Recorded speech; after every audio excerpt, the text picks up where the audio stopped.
Ok. Merci pour le comité d'organisation. Je vais essayer d'être positif et rassurant avec les cardiologues et les autres. Donc c'est plus une mise au point qu'un up-to-date sur la chirurgie cardiaque et la revascularisation coronaire que je vais vous proposer. Bien sûr, nous sommes dans un congrès d'angioplastie et c'est pas utile de vous rappeler que c'est une longue partie de carte entre les chirurgiens et les cardiologues interventionnels, et on n'a pas fini, comme vous le verrez, d'aligner des cartes les uns et les autres dans cette spécialité. C'est aussi une longue histoire, avec une longue histoire qui est marquée, à mon sens, par une étude très forte, qui est celle de Syntax. Et il y a un avant et un après 2006, date à laquelle a été initiée cette étude. Un avant où on s'est senti un petit peu blousé par ces représentations de la littérature, dans lesquelles beaucoup de comparaisons étaient faites avec une population chirurgicale qui était, à notre sens, pas notre pratique, et puis sur des populations qui étaient des patients monobitronculaires pour lesquels le traitement médical avait encore beaucoup d'intérêt. Et finalement, les résultats étaient assez divergents avec les registres qu'on voyait moins souvent à notre goût. Après 2006, Syntax est arrivé. Je pense qu'il a amené beaucoup de choses dans la lecture des résultats aussi pour chacun. Et du point de vue scientifique, c'est cette fois-ci vraiment des all coming, comme on dit, c'est-à-dire que c'est vraiment les patients tout venants, très tronculaires et tronc commun. La seule chose, c'est que du point de vue statistique, là encore, on a évolué. On ne fait pas de comparaison brute. C'est une étude de non-infériorité. Il faut bien le retenir. C'est une méthode statistique qui est un petit peu particulière. Et donc, il ne faut pas chercher à voir si c'est vraiment supérieur ou inférieur. Il faut voir qu'on arrive à peu près à une équivalence.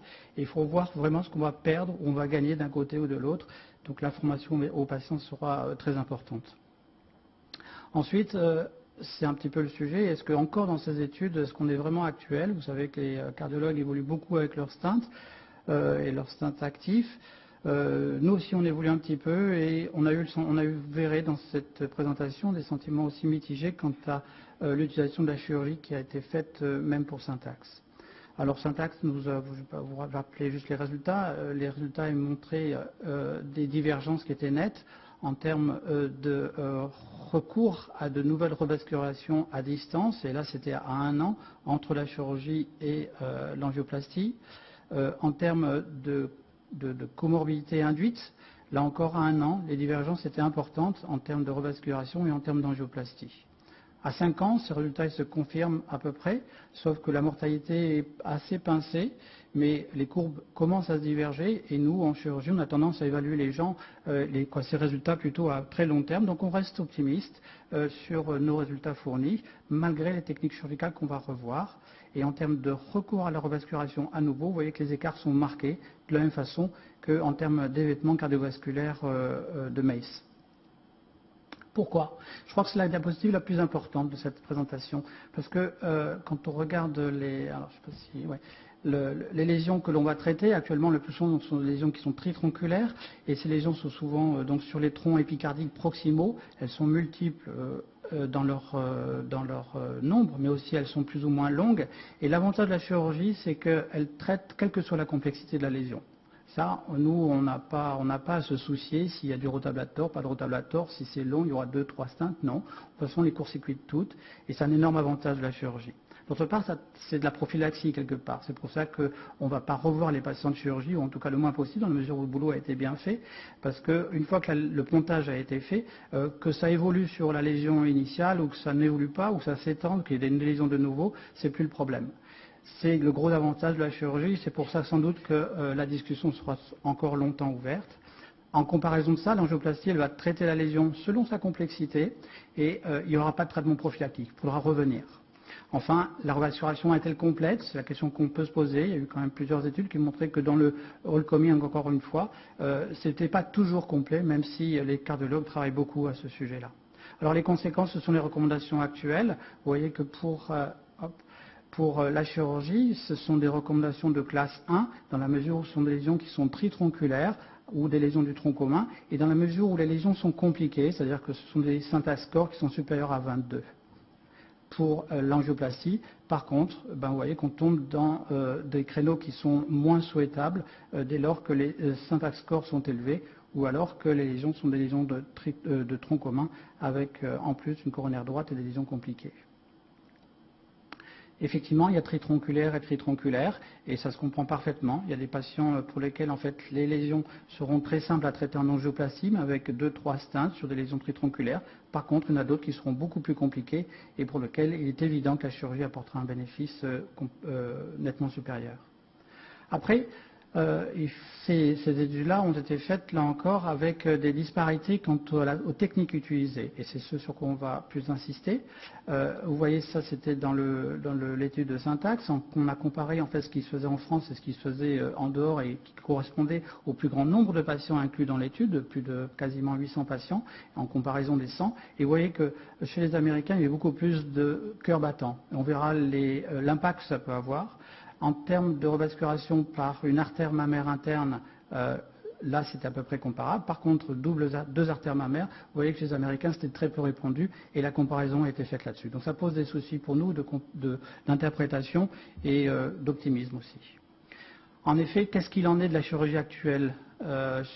C'est d'une part une chirurgie qui doit être complète, c'est une chirurgie qui doit être toute artérielle et qui doit être associée à un traitement médical, comme vous allez le voir.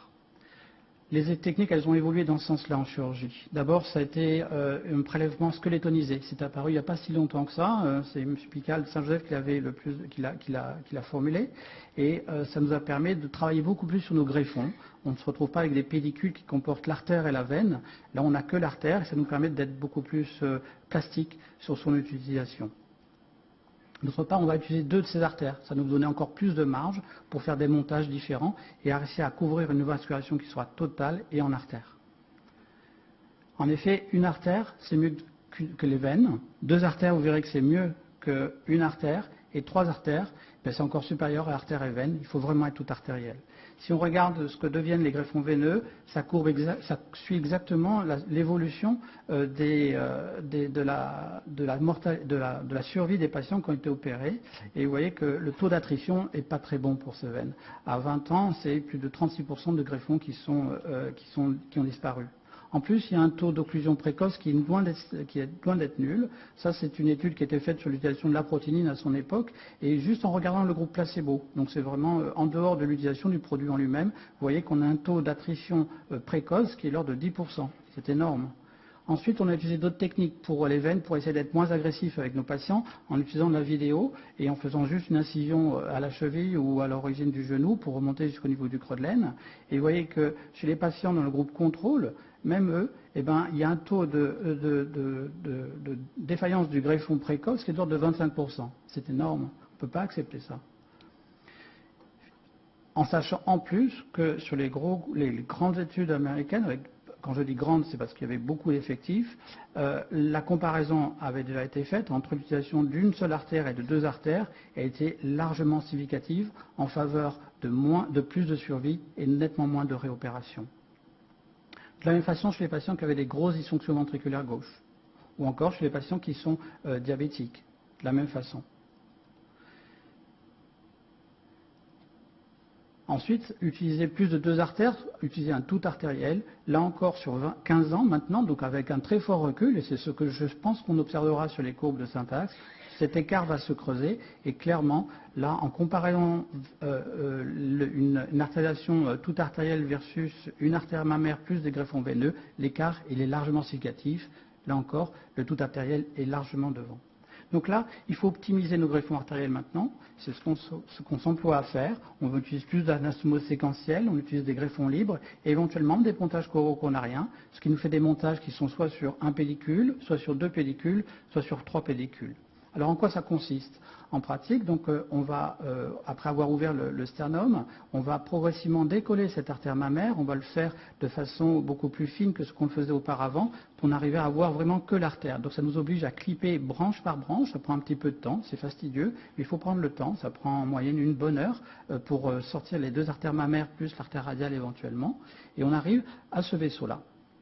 Sur le cœur, une fois que le cœur est arrêté, donc on va aborder la lésion, et vous voyez que le cœur arrêté nous permet de travailler vraiment précisément sur ce vaisseau, puisqu'on utilise avec quasiment on l'a même vu au paire opératoire que sur cette diapositive, on travaille avec la lunette grossissante, on identifie parfaitement l'endroit que l'on va ponter, on teste le diamètre de ce vaisseau, et ensuite on va apposer le greffon mammaire à ce niveau-là, en utilisant des sutures qui sont extrêmement fines, c'est du 9,0 ou du 8,0, qui nous permet d'avoir une précision, une finesse de travail sur ce cœur arrêté qui est la plus optimale. Et en utilisant en plus un greffon artériel, on est très optimiste. Ça nous donne ce montage final. Et après, il est facile de concevoir qu'il y a plein de choses à faire. On va utiliser sur un pédicule une artère mammaire qui va aller sur l'IVA.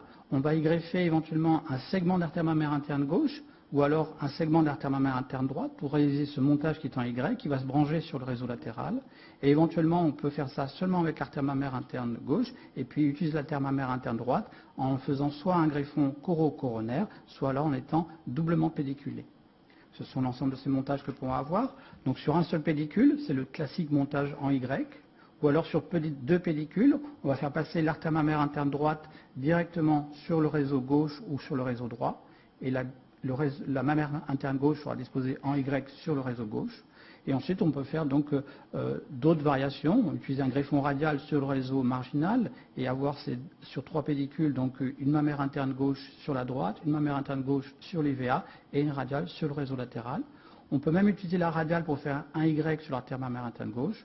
Et enfin, il y a encore ce montage pour la coronaire droite. On va utiliser le greffon radial qui va aller de l'aorte sur le réseau droit et on va couvrir le réseau gauche par une artère mammaire interne gauche qui va être sur le réseau marginal et la droite sur l'IVA. Et on peut même utiliser l'artère mammaire interne droite qui va passer derrière les gros vaisseaux pour venir au niveau du réseau marginal. Donc ça nous fait utiliser des anastomoses séquentielles qui sont parfois multiples. Et même avec deux vaisseaux, on va pouvoir faire 4, 5, 6 pontages parfois en utilisant des systèmes d'anastomoses séquentielles qui sont soit séquentielles proprement parlées ou parfois ce qu'on appelle en diamant. C'est un petit peu plus subtil techniquement à faire et les cardiologues interventionnels sont là pour nous en parler. Ça demande un peu plus de savoir-faire. Est-ce qu'il y a un problème de flux compétitif sur ces vaisseaux? Oui et non. Sur l'artère mammaire interne gauche et sur l'IVA, non. Ça a été montré en fonction de l'importance de la sténose et quand on regarde la perméabilité de ce vaisseau mammaire, il y a peu d'impact. Par contre, sur les vaisseaux latéraux, oui. Ça nous oblige, nous, chirurgiens, en fait, à réfléchir beaucoup plus au montage chirurgical et à savoir comment est-ce qu'on va disposer nos greffons par rapport à l'importance des lésions. Il faut vraiment prendre le temps de regarder les angiographies. On n'y va pas comme on faisait des veines et on mettait une veine par vaisseau latéral ou par coronaire droite. Là, c'est un peu plus subtil, il faut calculer un peu plus son coût. Il y a des cas particuliers. Il y a un cas particulier qui est celui des lésions monotronculaires. Et c'est là où l'évolution elle est plus rare en fonction des centres. C'est la chirurgie par mid-cap. Cette fois-ci, on va éviter la stanotomie.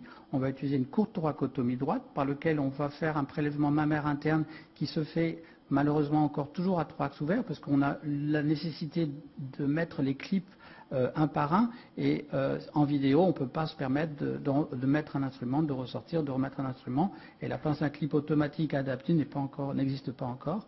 Donc c'est un petit peu fastidieux à faire tout sous vidéo, donc on est obligé de faire une incision qui est une incision de 5-7 cm par laquelle on va faire le prélèvement mammaire.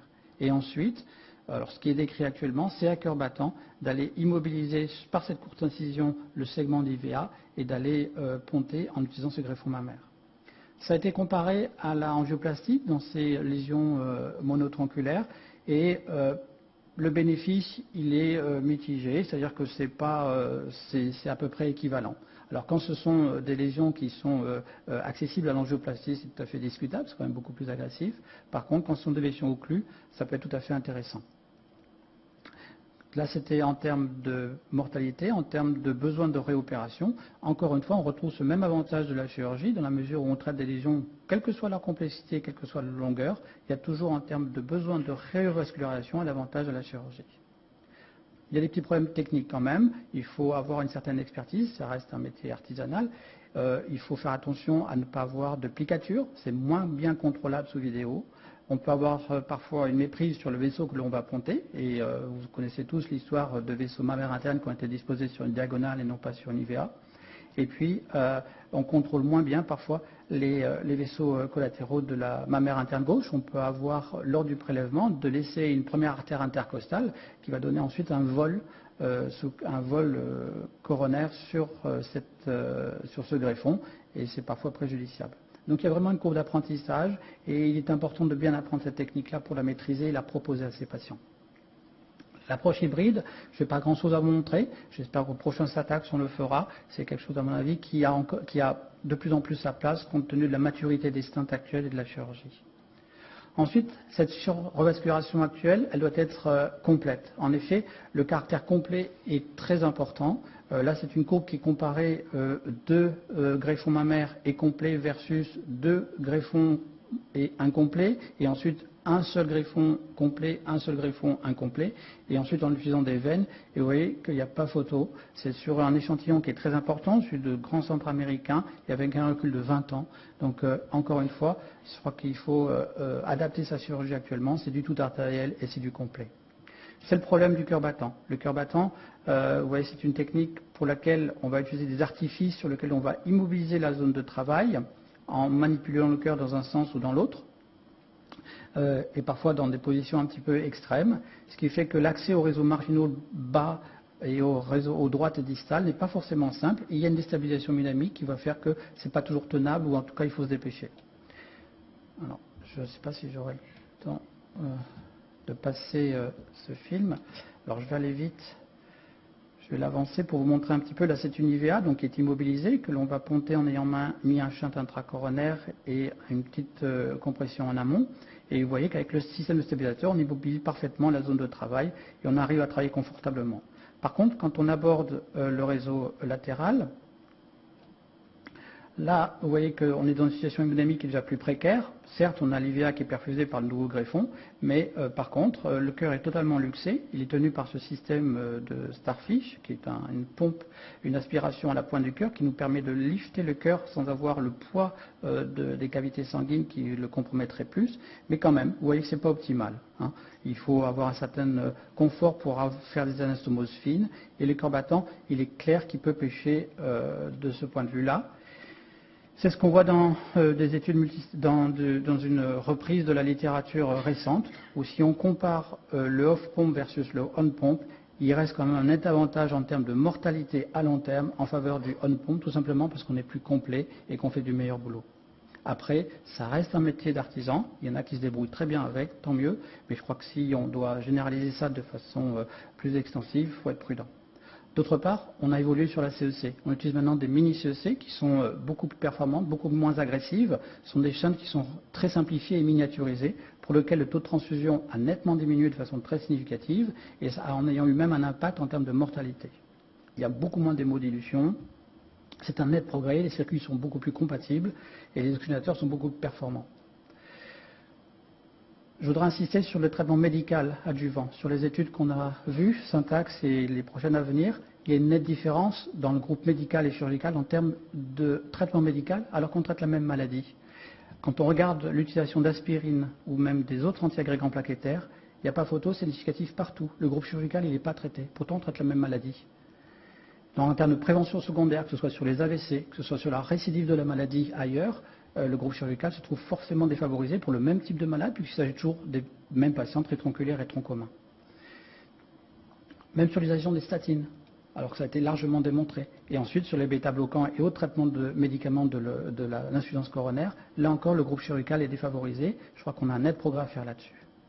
Ensuite, en péropératoire et en périopératoire, il faut aussi utiliser donc les antiagrégants et les inhibiteurs des statines, mais il y a aussi des adaptations à faire. Chez les patients qui ont été opérés, il y a une résistance à l'aspirine qui est beaucoup plus forte, il faut adapter ces dosages.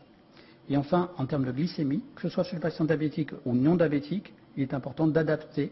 Le contrôle de la glycémie est un facteur majeur, comme en angioplastie d'ailleurs, de la morbimortalité et du résultat de nos techniques. Et c'est très important de s'adapter. Il faut avoir un contrôle étroit de cette glycémie. Et ça a été largement démontré comme marqueur avec des odds ratios qui sont très significatives.